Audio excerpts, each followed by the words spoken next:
এই তো দু একদিন হলো ভারতের আহমেদাবাদে একটি বিমান দুর্ঘটনায় প্রায় 247 জন মানুষ মারা গেল। এই বিমানে যারা লন্ডনে যাচ্ছিলেন তাদের কেউ কেউ আনন্দে সেলফি তুলছিলেন নতুন জীবনের আশায়। আবার যে ভবনে বিমানটি বিধ্বস্ত হলো সেখানে কিছু শিক্ষার্থী দুপুরের খাবার খাচ্ছিলেন। 1 সেকেন্ড আগেও তারা কিন্তু অনুমান করতে পারেনি এই বিমানটি বিধ্বস্ত হতে যাচ্ছে।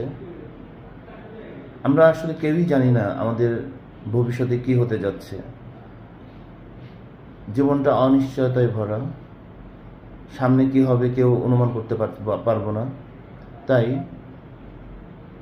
আমার খেয়াল যে বর্তমানকে আপনি তেনা তেনা করে একেবারে কষ্ট দিয়ে নিজেকে ভবিষ্যতের জন্য জীবন সাজাবেন, সেই জীবন কি আপনি পাবেন কি পাবেন না আপনি কিন্তু বলতে পারছেন না।